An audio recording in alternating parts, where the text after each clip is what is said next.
दोस्तों, किसी महापुरुष ने क्या खूब कहा है कि अगर आपको अपनी जिंदगी बदलनी है तो उठो, जागो और अपने लक्ष्य की ओर बढ़ो। दोस्तों, हम सब चाहते हैं कि मैं एक प्रभावशाली व्यक्ति बनूं। लोग मुझसे बातें करें, मुझसे सलाह ले। जिन लोगों से हम प्यार करते हैं वह हमारी ओर आकर्षित हो और लोग हमें अटेंशन दे। पर क्या हम सिर्फ सोचने मात्र से ही प्रभावशाली व्यक्ति बन सकते हैं? बिल्कुल नहीं।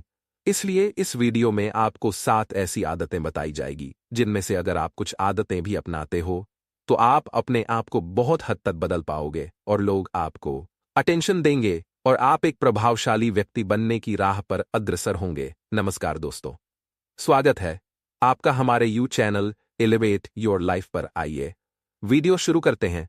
दूर किसी गांव में एक हरीश नाम का लड़का रहता था। वह इस बात से परेशान था कि वह प्रभावी इंसान नहीं है। वह बहुत कोशिश करने के बावजूद भी वह अपनी बातों, अपने काम और अपने स्वभाव से लोगों को प्रभावित नहीं कर पा रहा था।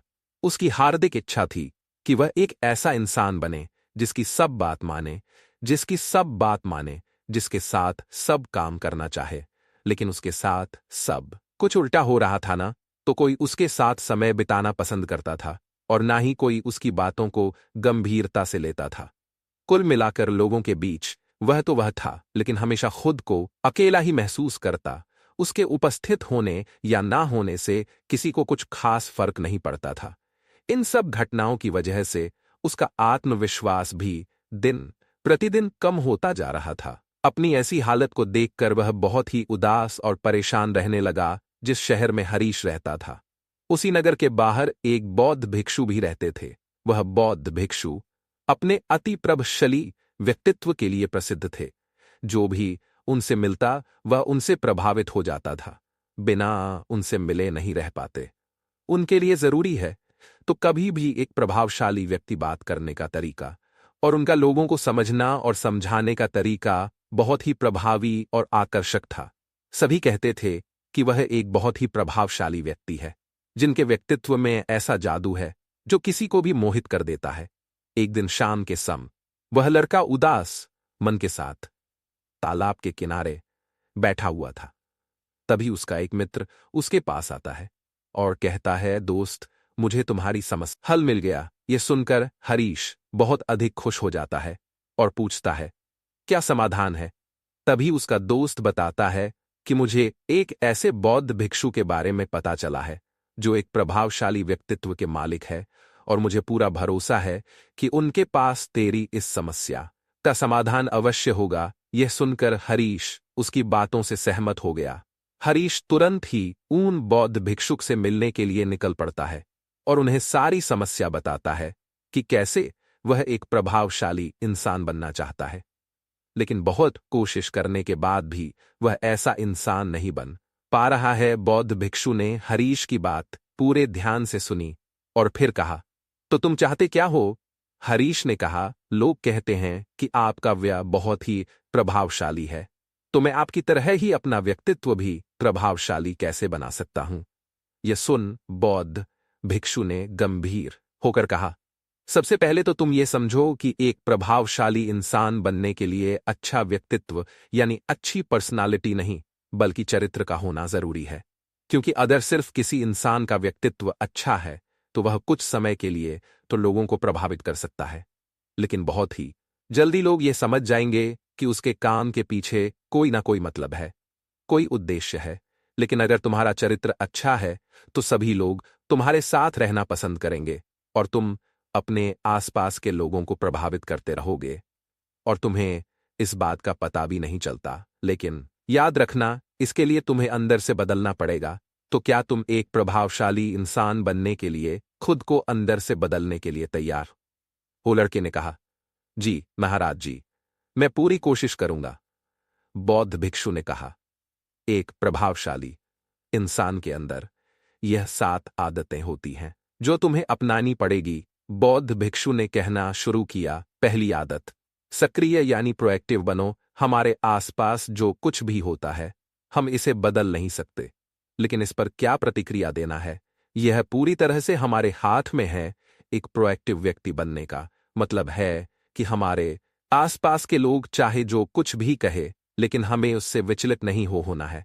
जब लोग हमारे बारे में कुछ बुरा बोलते हैं तो कमी हमारे अंदर नहीं बल्कि उनके अंदर होती है।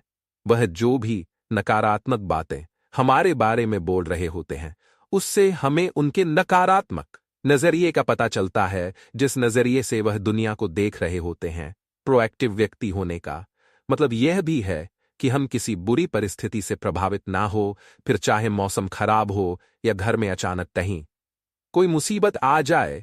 एक प्रोएक्टिव व्यक्ति को कोई फर्क नहीं पड़ता उसकी जिंदगी में बुरा वक्त आए या गरीबी, वह हर हाल में खुश रहता है। ऐसा व्यक्ति बुरी से बुरी परिस्थिति में भी बिना कोई शिकायत किए चुपचाप अपना काम करता रहता है और जीवन के सबसे अच्छे दिनों में भी वह बेलगाम नहीं हो जाता, बल्कि तब भी खुद को शांत और स्थिर रखता है। प्रोएक्टिव व्यक्ति का उल्टा होता है। प्रतिक्रियाशील व्यक्ति ऐसा व्यक्ति अपने आसपास के माहौल से बहुत जल्दी प्रभावित हो जाया जाता है। अगर कोई उसकी बुराई करता है तो वह दुखी हो जाता है, अगर कोई उसकी तारीफ करता है, अगर ऐसे व्यक्ति के साथ कुछ बुरा होता है तो वह खुद भी बुरा बन जाता है। तो अब तुम समझ गए होंगे कि प्रतिक्रियाशील व्यक्ति कभी भी एक प्रभावशाली व्यक्ति नहीं बन सकता, क्योंकि उसका नियंत्रण दूसरे के हाथों में होता है। दूसरा व्यक्ति जब भी चाहे तो उसकी बुराई करके या उसको गुस्सा दिलाकर उसे परेशान कर सकता है, जबकि एक प्रोएक्टिव व्यक्ति का नियंत्रण पूरी तरह से उसके अपने हाथों में होता है। उसे कोई भी दुखी या परेशान नहीं कर सकता। जब तक कि वह खुद ना चाहे उसे कोई फर्क नहीं पड़ता कि सामने वाला उसके बारे में क्या बोलता है।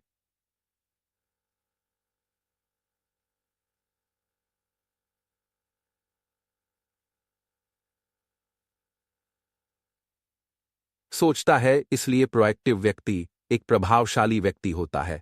तो तुम्हें भी एक प्रोएक्टिव व्यक्ति बने रहना है, ना कि प्रतिक्रियाशील व्यक्ति। दूसरी आदत, अंत को ध्यान में रखकर शुरुआत करो। इसका मतलब है कि तुम जब भी कोई बड़ा लक्ष्य बनाओ तो तुम्हें स्पष्ट रूप से पता होना चाहिए कि तुम उस काम को क्यों कर रहे हो और उसे कैसे पूरा करना है। यानी कि हर काम की शुरुआत में ही तुम्हें उसे करने का कारण और काम को पूरा करने की योजना स्पष्ट रूप से पता होनी चाहिए। और एक बार जब तुमने अपने काम का क्यों और कैसे पता कर लिया, तो फिर तुम्हारे रोज के छोटे छोटे काम और उसके परिणाम तुम्हारे लक्ष्य की तरफ होनी चाहिए, तुम्हारी योजना से मेल खाने चाहिए। अगर तुम हर रोज वह नहीं कर रहे हो जो तुम्हारे लक्ष्य नहीं बन सकते, जैसे कि अगर तुमने अपना वजन कम करने का लक्ष्य निर्धारित किया है और तुम हर रोज मेहनत नहीं कर रहे हो, पसीना नहीं बहा रहे हो, तो इसका मतलब है कि तुम्हारे रोज के काम तुम्हारे लक्ष्य और उसकी योजना से मेल नहीं खा रहे हैं। तुम्हारी कहनी और करनी में अंतर है और इस तरीके से लोग कभी भी तुमसे प्रभावित नहीं होंगे। इसीलिए अगर तुम एक प्रभावशाली व्यक्ति बनना चाहते हो तो तुम्हें तुम्हारे काम का कारण और उसे पूरा करने का तरीका स्पष्ट रूप से पता होना चाहिए और साथ ही तुम्हारे विचार और कर्म भी उसके साथ मेल खाने चाहिए। बौद्ध भिक्षु ने आगे कहा, तीसरी आदत, जरूरी चीजें सबसे पहले करो। एक दिन में हमारे सामने बहुत से काम होते हैं, लेकिन हम हर काम तो नहीं कर सकते। इसलिए हमें अपने सबसे महत्वपूर्ण कामों को सबसे पहले करना चाहिए। लेकिन महत्वपूर्ण काम क्या है? देखो बेटा, महत्वपूर्ण काम वह है जिन्हें हम व्यक्तिगत रूप से सबसे मूल्यवान मानते हैं। महत्वपूर्ण कामों को सबसे पहले करने का मतलब है कि हम अपना समय और ऊर्जा अपने लक्ष्य और अपने जीवन के लिए सबसे महत्वपूर्ण कामों पर लगा रहे हैं। अब अगर तुम्हारे महत्वपूर्ण काम भी तुमसे पूरे नहीं हो पा रहे हैं, तो इसका कारण तुम्हारा अनुशासन हीन होना नहीं, बल्कि यह है कि अब तक तुमने सबसे महत्वपूर्ण कामों को अपने दिल और दिमाग में बिठाया ही नहीं और कभी यह सोचा ही नहीं कि यह काम तुम्हारे लिए सबसे महत्वपूर्ण क्यों है। असल समस्या काम का ज्यादा होना नहीं, बल्कि फालतू कामों को ना नहीं बोल पाने की है। जैसे कि तुम कोई बहुत जरूरी काम कर रहे थे, लेकिन तभी तुम्हारा एक मित्र आता है और कहता है, चल थोड़ी देर घूम के आते हैं और बातें भी कर लेंगे। लेकिन अगर तुम्हारे दिमाग में तुम्हारा महत्वपूर्ण काम बैठा हुआ है, तो तुम तुरंत ही उसे पूरी विनम्रता के साथ जाने के लिए मना कर दो और तुम्हें यही करना है। दिन भर के सारे गैर जरूरी कामों को तब तक ना करो जब तक कि तुम्हारे सबसे महत्वपूर्ण काम पूरे न हो जाए। तो अब तुम समझ गए होगे कि प्रभावशाली लोग सबसे महत्वपूर्ण कामों को सबसे पहले खत्म करते हैं। बौद्ध भिक्षु ने आगे कहा, चौथी आदत, किसी भी काम में खुद के फायदे के साथ साथ दूसरों के फायदे के बारे में भी सोचो। ज्यादातर लोग अपना जीवन दूसरों से तुलना और प्रतिस्पर्धाते हुए जीते हैं। वे अपनी सफलता दूसरों की असफलता में देखते हैं। यानी अगर मैं जीता तो तुम हारे, जीते, इस तरह से जीवन हार जीत का खेल बनकर रह जाता है। लेकिन जो प्रभावशाली लोग होते हैं वे प्रतिस्पर्धा में नहीं बल्कि आपसी सहयोग में विश्वास रखते हैं। उनका मानना होता है कि इस दुनिया में सभी के लिए सब कुछ पर्याप्त मात्रा में है और सबको उसका हिस्सा मिलना चाहिए। न केवल चीजों के लिए बल्कि आपसी रिश्तों में भी यह नियम लागू करते हैं। जैसे कि जब भी उनका किसी के साथ कोई मतभेद होता है तो वे बात को मन में रखने की बजाय उस इंसान के साथ खुलकर उस बारे में बात करते हैं और कोई बीच का ऐसा रास्ता निकालते हैं जो दोनों के लिए फायदेमंद हो, जिसमें दोनों की जीत होना कि सामने वाला ठगा हुआ महसूस करे। और ऐसा करके वह आपसी मन मुटाव को खत्म करते हैं, साथ ही रिश्तों को पहले से भी ज्यादा मजबूत बना लेते हैं। तो अब तुम समझ गए होंगी कि प्रभावशाली बनने के लिए तुम्हें खुद के अलावा सामने वाले के फायदे के बारे में भी सोचना होता है। पांचवी आदत, पहले खुद दूसरों को समझने का प्रयास करो, फिर उनसे उम्मीद करो कि वह तुम्हारी बात को समझेंगे। किसी के साथ भी बातचीत करने का सबसे अच्छा तरीका यह है कि सबसे पहले हम यह समझने की कोशिश करें कि आखिर सामने वाला कहना क्या चाहता है। बल्कि मैं तो कहूंगा कि किसी भी इंसान की बात को सुनने और समझने का सबसे अच्छा तरीका है कि हम खुद को उसकी जगह पर रखकर सोचें। तब जाकर हम सही तरीके से समझ पाएंगे कि आखिरकार सामने वाला हमसे कहना क्या चाहता है। जब हम किसी की बात को ध्यान से सुनते ही नहीं, तब हम उसकी भावनाओं को समझे बिना ही उसे सलाह देने लग जाते हैं। लेकिन जब हम उसे समझने की कोशिश करते हैं, तभी हम जान पाते हैं कि असल में वह इंसान कैसा महसूस कर रहा है। और जब हम इस तरीके से किसी की बात सुनते हैं, तब जाकर हम उस इंसान को कुछ अच्छी सलाह दे पाएंगे या सच में उसकी कुछ मदद कर पाएंगे। ज्यादातर लोग बातचीत के दौरान सिर्फ यही कहते रहते हैं कि अगर तुम्हारी जगह मैं होता तो ऐसा करता, या फिर एक बार मेरी बात मानकर तो देखो। लेकिन वह कभी भी यह समझने का प्रयास नहीं करते कि सामने वाला व्यक्ति क्या कर रहा है। और इसका परिणाम यह होता है कि सामने वाला उन पर कभी भरोसा नहीं करता और फिर ना ही कभी अपनी समस्याएं उनके पास लेकर आता है। इसलिए अगर तुम सच में किसी की मदद करना चाहते हो तो सबसे पहले उन्हें समझने का प्रयास करो। विश्वास जीत पाओगे और उन्हें इस बात का भरोसा हो जाएगा कि तुम्हारे काम के पीछे किसी भी प्रकार का कोई लाभ या उद्देश्य नहीं है। तुम तो बस उनकी मदद करना चाहते हो और फिर इस तरीके से वह भी तुम्हें समझना शुरू कर देंगे। और यही है प्रभावशाली इंसान बनने का पांचवा नियम। बौद्ध भिक्षु ने आगे कहा, छठा नियम, प्रभावशाली लोग आपसी तालमेल और सहयोग के साथ काम करते हैं। वह लोग जो दूसरों को प्रभावित करते हैं इस बात को अच्छे से समझते हैं कि दो दिमाग हमेशा ही एक दिमाग से बेहतर होते हैं। इसलिए वह एक दूसरे का सहयोग करके किसी भी समस्या का समाधान निकालने की कोशिश करते हैं। लेकिन इंसानी स्वभाव के कारण आपसे तालमेल बैठाना इतना आसान नहीं होता, क्योंकि सबके अनुभव और दुनिया को देखने का दृष्टिकोण अलग अलग होता है और प्रभावशाली लोग इस बात को भी समझते हैं। इसीलिए वह एक दूसरे के विचार और दृष्टिकोण को समझने और स्वीकारने का प्रयास करते हैं और आपसी में मतभेद को भुलाकर साथ काम करते हैं, क्योंकि वह समझते हैं कि हर इंसान का अपना अनुभव, सोच और विशेषताएं होती हैं। जब अलग अलग खूबियों, अनुभवों और सोच वाले इंसान एक साथ मिलकर काम करते हैं तो उस काम का परिणाम एक इंसान की तुलना में कहीं ज्यादा अच्छा और नया होता है। इसलिए प्रभावशाली लोग अलग अलग सोच रखने वाले लोगों के साथ मिलजुल कर काम करना पसंद करते हैं, ताकि वे नई चीजें सीख सके और कुछ नया और सबसे अलग अनुभव पा सके। बौद्ध भिक्षु ने आगे कहा कि प्रभावशाली लोग अंतिम मदद के लिए खुद को शारीरिक, मानसिक, भावनात्मक और आध्यात्म करते हैं। प्रभावशाली लोग इस बात को अच्छे से समझते हैं कि अगर उनके जीवन में कोई सबसे महत्वपूर्ण चीज है तो वह है उनका शरीर और उनका दिमाग, और वह इसे मजबूत और ताजगी से रखने के लिए रोज कुछ नया सीखते और करते हैं।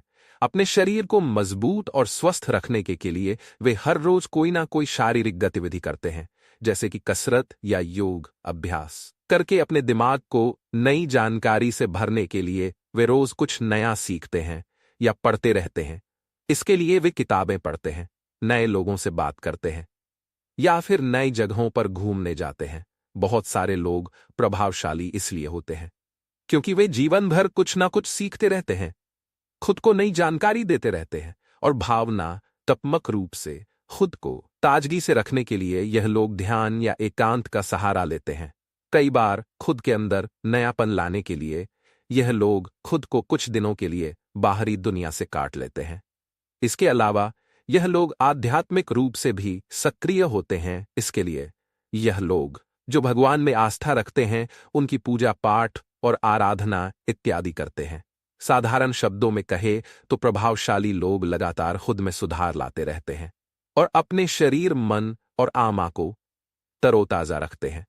और अगर गौर से देखा जाए तो यह सारी आदतों में से यह 7वीं आदत सबसे ज्यादा जरूरी और प्रभावी है, क्योंकि इसके बिना बाकी की 6 आदतें उतनी प्रभावी नहीं रह जाएंगी जितनी उन्हें होनी चाहिए। और कोई भी इंसान कितना भी प्रभावशाली क्यों ना हो, लेकिन अगर वह खुद को शारीरिक, मानसिक, भावनात्मक और आध्यात्मिक रूप से तरोताजा नहीं रखता तो धीरे धीरे उसका प्रभाव कम होना शुरू हो जाएगा।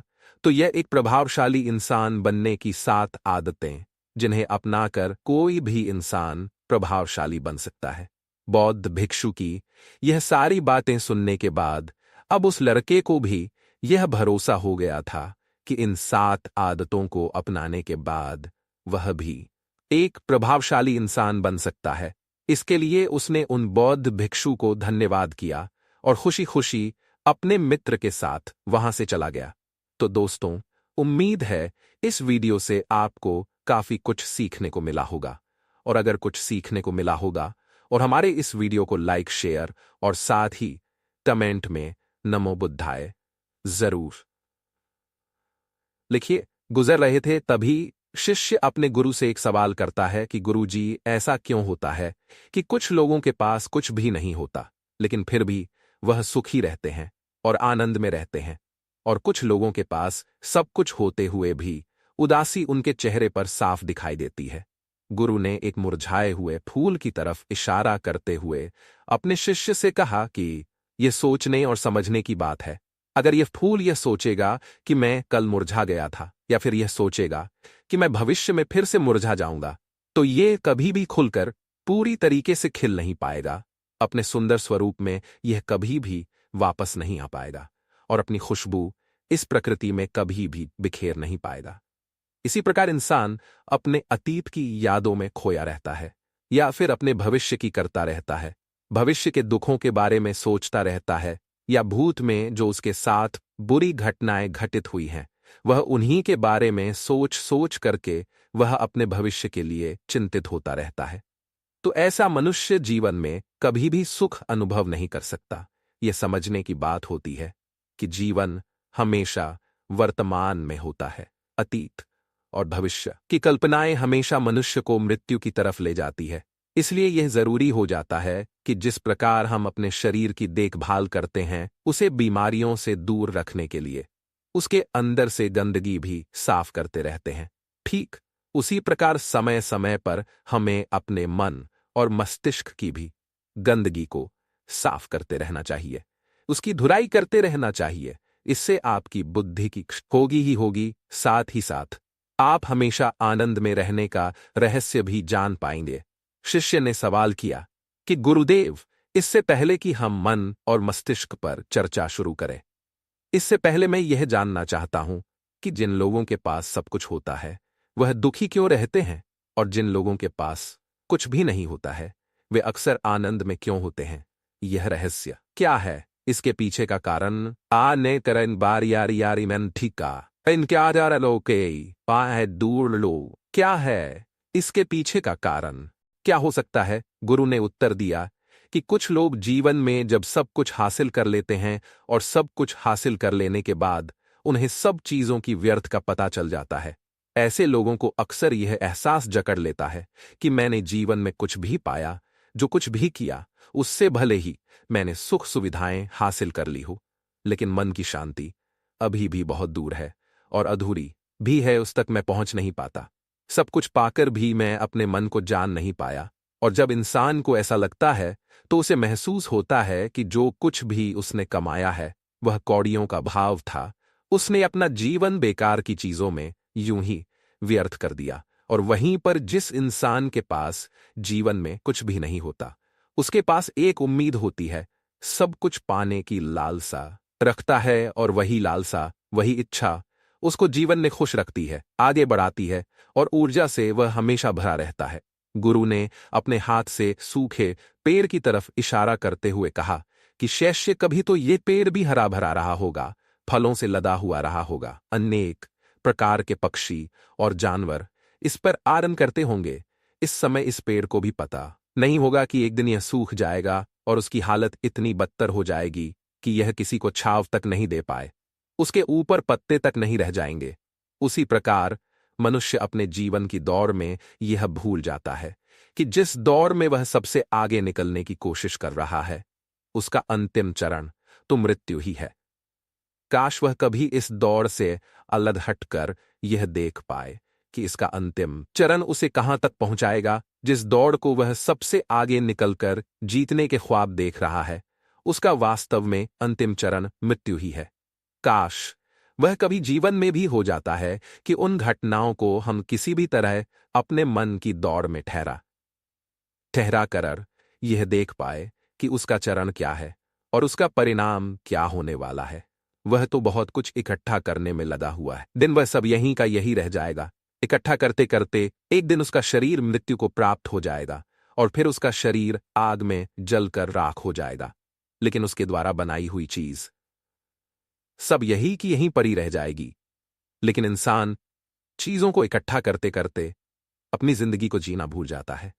वह कभी ठीक से खुलकर हंस भी नहीं पाता, बस इकट्ठा करने में लगा रहता है और इकट्ठा करते करते वह अपने सब सुख, चैन, खुशी सब कुछ खो देता है। ऐसा भी हो सकता है कि वह ऐसे कार्यों की तरफ आगे बढ़ सकता है जो उसके जीवन में आनंद पैदा करता हो, जो उसके जीवन को एक नई दिशा दे। गुरु ने कहा कि एक योगी ही होता है जो जीवन की दौड़ में ठहर जाता है, जो यह समझ लेता है कि जीवन का अंतिम चरण तो मृत्यु ही है। इसीलिए वह जीवन में सुख सुविधाएं हासिल करने की बजाय खुद के मन और मस्तिष्क को एक नए आनंद की तरफ ले जाने का प्रयास शुरू कर देता है। शिष्य ने सवाल किया कि गुरुदेव, क्या एक गृहस्थ जीवन में जीने वाला मनुष्य उस आनंद की प्राप्ति नहीं कर सकता? और अगर कर सकता है तो किस प्रकार शुरुआत उसे करनी चाहिए? गुरु ने कहा कि बिल्कुल कर सकता है। गुरु ने उत्तेजित हो सभी मनुष्य उस आनंद की प्राप्ति के लिए योगी बनने का निश्चय कर ले तो इससे तो प्रकृति का चलन ही रुक जाएगा, उसकी जो व्यवस्था है वह बिगड़ने लगेगी। एक सच्चा योगी अपने जीवन में खोज करता है और खोज करने के बाद वह गृहस्थ जीवन में किस प्रकार आनंद को प्राप्त किया जा सकता है, वह तरीके सभी को बताता है ताकि मनुष्य अपने गृहस्थ जीवन का पालन करते हुए उस आनंद की प्राप्ति भी कर सके। गुरु ने उस युवक को संबोधित करते हुए उत्तर दिया कि मैंने अपने जीवन में जो खोज की है उसके अनुसार मनुष्य को समय समय पर अपने मन और मस्तिष्क की सफाई करते रहना चाहिए। मनुष्य अपने शरीर पर तो ध्यान दे देता है, लेकिन अपने मन और मस्तिष्क को वह भूल जाता है, उस पर कभी वह ध्यान ही नहीं देता और उसी वजह से मन और मस्तिष्क होते चले जाते हैं, उसमें जवानी रही नहीं जाती। और जब उनमें जवानी नहीं रह जाती तो वे नयापन और ताजगी नहीं रह जाती, जिसकी वजह से एक इंसान उदासी से भर जाता है। मन और मस्तिष्क की गंदगी क्या होती है, पहले मैं तुम्हें यह बताता हूं। हर मनुष्य के जीवन में कुछ ऐसी घटनाएं घटती हैं जिनका उसके मन और मस्तिष्क पर बहुत ही गहरा असर डालती है। वह जीवन पर्यंत उन घटनाओं को भुला भी नहीं पाता और वही घटनाएं उसके मन में पूरी तरह से पक्की बैठ जाती है, जो उसके मन में गांठ बना लेती है। और भविष्य में जब भी वह कोई काम करता है तो ये घटनाएं उसको प्रभावित करती हैं उसके विचारों को, उसके निर्णय को पूरी तरह से ये घटनाएं बदल कर रख देती हैं। ऐसे मनुष्य की दृष्टि भी भ्रमित हो जाती है। वह सत्य स्वरूप को देख ही नहीं पाता, वह उन चीजों को उन घटनाओं से जोड़कर भ्रमित तरीके से देखता रहता है। उदाहरण के लिए, अगर किसी बुरी आंखें वाले आदमी ने आपको धोखा दे दिया है, तो आप जीवन पर्यंत बुरी आंखें वाले आदमी को हमेशा धोखेबाज ही समझते रहेंगे। उस पर कभी पूर्ण रूप से आप विश्वास ही नहीं कर पाएंगे। लेकिन समझने की बात यह होती है कि जिस इंसान ने आपको धोखा दिया है, वह धोखा आपको बुरी आंखों से नहीं मिला, वह इंसान के स्वभाव से मिला है। लेकिन उस इंसान के स्वभाव से हमारे दिमाग में उसका एक चित्र छप गया, उसकी एक छवि बन गई, और वह छवि दूसरे आदमी से जब हम संपर्क करते हैं तो बीच में एक दीवार की तरह खड़ी हो जाती है, और इसी वजह से दो लोगों के बीच गहरे संबंध स्थापित नहीं हो पाते। तो मनुष्य के लिए सबसे जरूरी यही होता है कि वह अपने आप को अतीत की घटनाओं से मुक्त रखे। उन घटनाओं से प्रभावित होकर वह दिमाग में किसी तरह की छवि न बनाए। कुछ लोग इस बात पर यह सवाल खड़ा कर सकते हैं कि फिर जीवन के अनुभव किस काम में आएंगे, लेकिन समझने की बात तो यह होती है कि हम जीवन के अनुभवों को भी भ्रमित तरीके से जान लेते हैं ही नहीं पाते। शिष्य अपने गुरु की बातों में इतना खो गया कि उसे चलते चलते जंगल के रास्ते में पड़े हुए कांटे दिखाई नहीं दिए, और अचानक उसके पैर में कांटा छुप गया। गुरु ने उसका कांटा बाहर निकालते हुए उससे पूछा, यह कांटा तुम्हारे पैर में क्यों लगा? इसके पीछे तुम किसे जिम्मेवार मानते हो? गुरु ने कहा कि तुम मुझे भी जिम्मेवार मान सकते हो, क्योंकि मैं तुम्हें यह बातें सुना रहा था, या तुम खुद को भी जिम्मेदार मान सकते हो कि तुम मेरी बातों में इतना खो गए कि तुम्हारा रास्ते पर से ध्यान ही नहीं रहा, या तुम इन पेड़ों को भी जिम्मेवार मान सकते हो जिन्होंने यह कांटे इस रास्ते पर बिछा दिए। तभी शिष्य ने उत्तर दिया कि गुरुदेव, इसमें मैं खुद को ही जिम्मेदार मानता हूं, क्योंकि आप तो अपना काम कर रहे थे और इस पेड़ ने भी अपना काम किया, पर मैं अपना काम होशपूर्वक नहीं कर पाया। अगर मैं चलते समय ध्यान लगाए रहता, अगर मैं आपकी बातों में पूरी तरह से नहीं खो जाता, तो मुझे यह कांटा कभी नहीं लगता। इसमें पूरी तरह से ही मेरी गलती है। गुरु ने शाबाशी से अपने शिष्य के पीठ को थपथपा या और आगे कहा कि जो घटनाएं हमारे मन को प्रभावित करती हैं, जरूर उसे बाहर निकाल दें, और उसके लिए सबसे सरल तरीका है कि अपनी भावनाओं को व्यक्त करना सीखो। उसे अपने दिल में, अपने मस्तिष्क में बैठाकर मत रखो। जब तुम किसी दूसरे मनुष्य के सामने अपनी भावनाओं को व्यक्त कर देते हो, तो तुम्हारे मन का बोझ हल्का हो जाता है। कुछ लोगों का स्वभाव ऐसा होता है कि वह अपने मन की बात किसी को नहीं बताते। ऐसे लोग अक्सर अंदर ही अंदर दुखी होते रहते हैं, लेकिन वह अपने मन की बात किसी दूसरे आदमी को कभी नहीं बताते। उसके कुछ उल्टे ऐसे लोग भी होते हैं जो अपने मन में किसी भी बात को रख नहीं पाते। उनके साथ कुछ भी अच्छा या बुरा होता है, वह अपने मन की बात, अपने भावनाओं की बात दूसरों के सामने व्यक्त कर देते हैं। और तुमने खुद महसूस किया होगा कि जो लोग अपने मन की भावनाओं को व्यक्त कर देते हैं, वह जीवन में ज्यादा आनंदित रहते हैं। कभी भी प्राकृतिक रूप से आए हुए भावनाओं को नहीं रोकना चाहिए। यह हमें किसी भी भावना को दबाना नहीं चाहिए। अगर हम किसी भी भावना को रोकने की कोशिश करते हैं, तो वे हमें अंदर ही अंदर खाने लग जाती हैं। गुरु ने आगे कहा कि शिष्य, अगर तुम्हारा मन किसी बुरी घटना पर रोने को हो रहा है, तो चीख चीख कर रो लो। अपने आप को रोको मत उस भावना को पूरी तरह से बाहर आने। अगर किसी दूसरी घटना पर तुम्हारा मन खुश होने का, आनंदित होने का हो रहा है, तो पूरी तरह से नाचो, गाओ, जिससे कि तुम उस भावना को बाहर निकाल सको। और जब वे भावनाएं अपनी पूरी गति के साथ बाहर आ जाती है, तो तुम्हारा मन उन घटनाओं को पीछे छोड़ देता है। अर्थात तुम्हारा मन, लगता है गुरु ने शिष्य को समझाते हुए बताया कि जिस प्रकार तेज रफ्तार से चलता हुआ पानी अपने वेग से आने वाली सभी बाधाओं को तोड़ देता है, और अगर हम अपनी भावनाओं को बहने दिए, तो वह उन सभी बाधाओं को तोड़ देगा। और उस बात को तोड़ने के बाद उसका कचरा उसके मन से निकल जाएगा, और उसका दूषित मन भी साफ हो जाएगा। उसके अंदर की गंदगी भी दूर हो जाएगी। मनुष्य अपने मन में किसी घटना को दबाकर इसलिए रखता है कि वह सोचता है कि अगर सामने वाले को इस घटना के बारे में पता चल जाएगा तो वह क्या सोचेगा। इसी विचार से वह अंदर ही अंदर खुद दुखी होता रहता है और अपनी भावनाओं को दबाता रहता है, लेकिन सामने वाले को वह कुछ भी नहीं बताता। लेकिन अगर एक बार वह हिम्मत करके शुरुआत कर सकता है, अपने अंदर की बात अपने किसी करीबी मित्र को बता दे, तो उसका पूरा जीवन परिवर्तित हो सकता है। उसका जीवन सुखमय बन सकता है। एक बार अगर उसके दिमाग में यह आदत बन गई तो जीवन भर अपनी भावनाओं को दूसरों के सामने व्यक्त करने से कभी नहीं हिचकचाएगा। हम अपने जीवन में इस आदत को 21 दिनों में पैदा कर सकते हैं। 21 दिनों तक अगर सही तरीके से हम अभ्यास करें तो दिमाग पूरी तरह से भावनाओं से मुक्त हो सकता है। ये 21 दिनों का अभ्यास इस प्रकार है।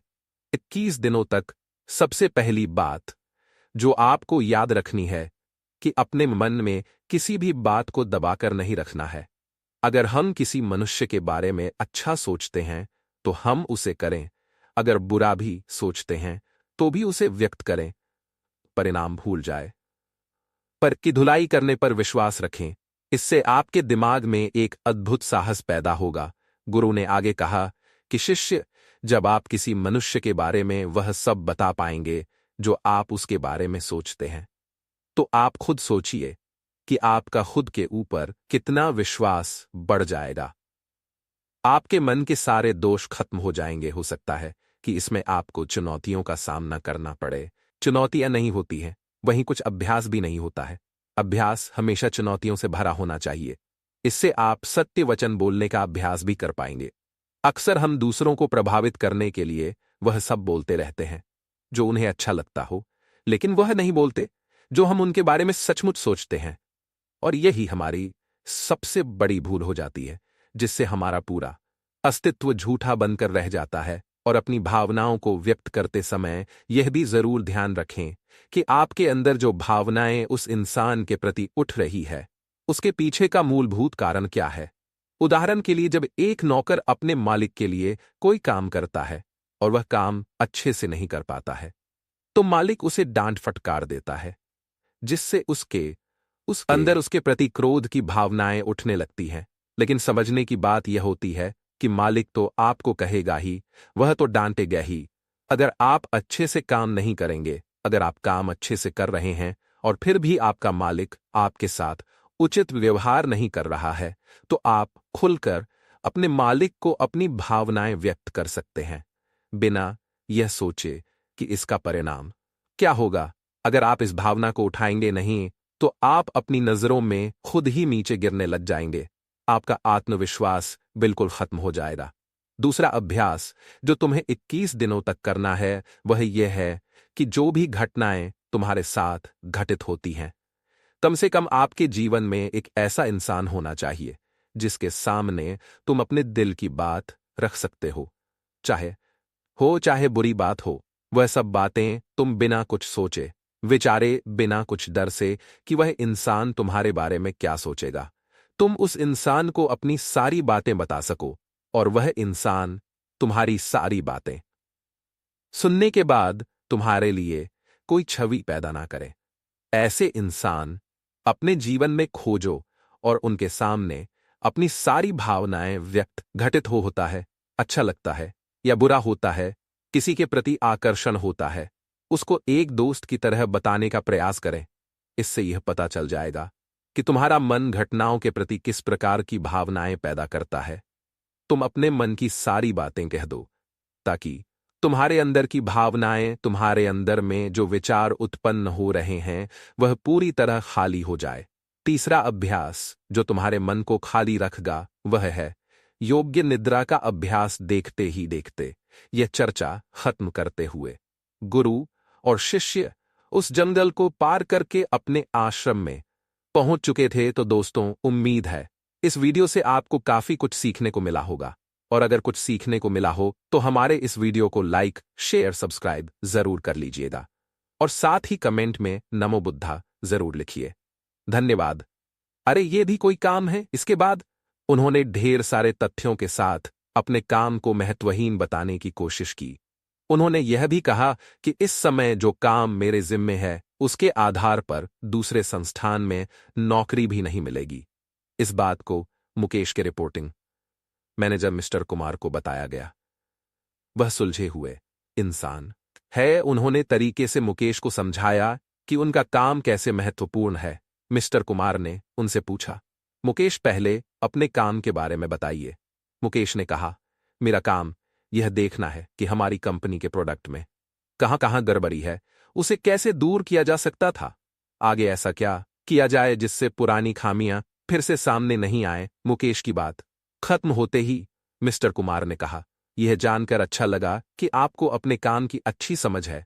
जैसा आपने कहा है उसके अनुसार आपका काम प्रोडक्ट को कैसे बेहतर बनाया जाए और उसके निर्माण के दौरान की खामियों को दूर करना से जुड़ा है। मुकेश ने हाँ में सर हिलाया। इसके बाद मिस्टर कुमार ने पूछा, जब प्रोडक्ट को लेकर इतनी बड़ी ही जिम्मेदारी कंपनी ने आपको दी है, तब आप अपने काम को महत्वहीन क्यों समझते हैं? एक आम धारणा है कि जो लोग प्रोडक्ट के निर्माण से सीधे जुड़े हैं वही मेन स्ट्रीम में काम करते हैं, लेकिन हर काम मेन स्ट्रीम का होता है। अगर ऐसा नहीं होता तो कंपनी आपके ऊपर खर्च नहीं करती। कंपनी को पता है कि आपके का काम का परिणाम प्रोडक्ट पर दिखेगा, इसलिए इस बात को मन से निकालिए कि आप जो काम कर रहे हैं उसकी पूछ नहीं है। ध्यान से देखेंगे तो लगेगा कि आपका काम ही सबसे महत्वपूर्ण है। एकता और समझदारी। ऊंचे आकाश में सफेद कबूतरों की एक टोली उड़कर जा रही थी। बहुत दूर जाना था, उन्हें लंबा रास्ता था। सुबह से उड़ते उड़ते थकान होने लगी थी। सूरज तेजी से चमक रहा था। कबूतरों को भूख लगने लगी थी। तभी उन्होंने देखा कि नीचे जमीन पर चावल के बहुत से दाने पड़े थे। कबूतरों ने एक दूसरे से कहा, चलो भाई, थोड़ी देर रुककर कुछ खा लिया जाए, फिर आगे जाएंगे। एक बुजुर्ग कबूतर ने चारों ओर देखा। वहां दूर दूर तक कोई घर या मनुष्य दिखाई नहीं दे रहा था। फिर चावल के यह दाने यहां कहां से आए? बुजुर्ग कबूतर ने बाकी कबूतरों को समझाया, मुझे लगता है कि यहां कुछ गड़बड़ है, तुम लोग नीचे मत उतरो। लेकिन किसी ने भी उसकी बात नहीं सुनी। सभी कबूतर तेजी से उतरे, दाना चुभने लगे। इतने बढ़िया दाने बहुत दिनों के बाद खाने को मिले थे। वे बहुत खुश थे। जब सभी ने भरपेट खा लिया तो बोले, चलो भाई, अब आगे चला जाए। लेकिन यह क्या? जब उन्होंने उड़ने की कोशिश की तो उड़ ही नहीं पाए। दोनों के साथ साथ वहां एक चिड़ी मार का जाल भी था जिसमें उनके पांव फंस गए थे। उन्हें अपनी गलती पर पछतावा हुआ। बूढ़ा कबूतर पेड़ पर बैठकर सब देख रहा था। उसने जब अपने साथियों को मुसीबत में देखा तो फौरन उड़ा और चारों ओर देखा। दूर उसे चिड़ी मार आता दिखाई दिया। वह फौरन लौटा और अपने साथियों को बताया। सब वहां से निकलने का उपाय सोचने लगे। तब बूढ़े कबूतर ने कहा, दोस्तों, एकता में बड़ी शक्ति होती है। सब एक साथ उड़ोगे, 1 2 3 उड़ो। सारे कबूतरों ने एक साथ जोर लगाया और जाल उनके साथ उठने लगा। जब तक चिड़ीमार वहां पहुंचा तब तक जाल काफी ऊपर उठ चुका था। वह देखता ही रह गया और कबूतर लेकर उड़ गए। बूढ़ा कबूतर सबसे आगे उड़ रहा था। काफी देर उड़ने के बाद वे नीचे उतरे। वहां कबूतरों के दोस्त चूहे रहते थे।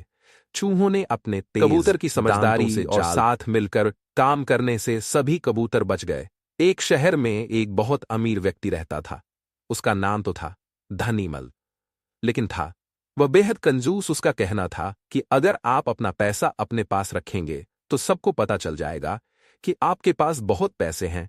फिर चोर डाकू आपके पीछे पड़ जाएंगे और सारा पैसा लुज रात को आकर गड्ढे में देख ले। या नहीं, उसे विश्वास था कि कोई भी चोर इस जगह के बारे में नहीं जान पाएगा।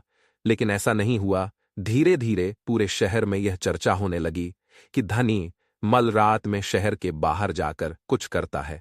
एक रात जब उसने गड्ढा खोद कर देखा तो सोना वहां से गायब था। उसे गहरा सदमा लगा और वह चीख कर रोने लगा। उसके रोने की आवाज सुनकर बहुत से लोग वहां आ गए। मल रो कर अपना दुख बताने लगा।